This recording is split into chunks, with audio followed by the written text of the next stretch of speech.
So we call it Palm Sunday, the day when Jesus, riding a donkey, rode down the Mount of Olives, up through this valley, and then headed into Jerusalem through the Golden Gate, currently all bricked up.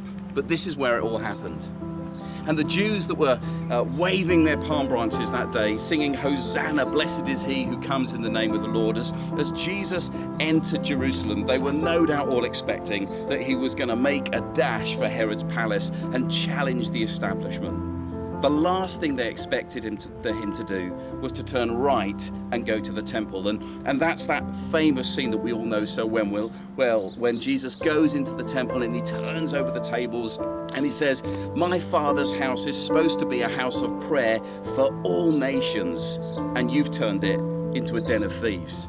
It's like the temple was this massive filtration system that was there to essentially keep people out. If you were a Gentile, there was only a certain place you could go. If you were a woman, there was only another bit that you could go.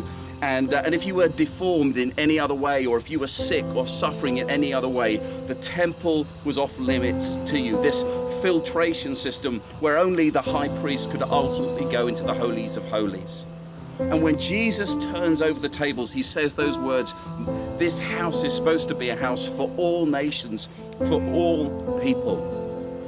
The religious system at the time had completely missed what all this was about, that the God that we serve is an inclusive God who welcomes all people from all backgrounds with all struggles, because we're all broken.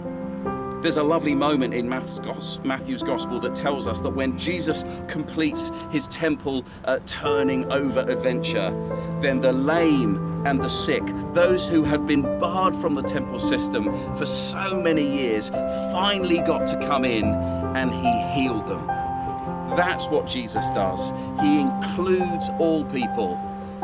Just a week later, he would be dead, and then rising again to remind us that God is inclusive, and he invites every single one of us to come into relationship with him.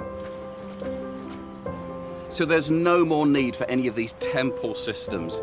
Jesus Christ is the ultimate sacrifice. His death and resurrection mean that people of every nation and every tribe and every level of brokenness can come to the inclusive God and be forgiven and set free to live the life that God created them to live. This is what Jesus offers us, and this is what we must offer the world, that whoever you are, whatever you've done, there is a God who welcomes you and loves you and wants to forgive you and set you free.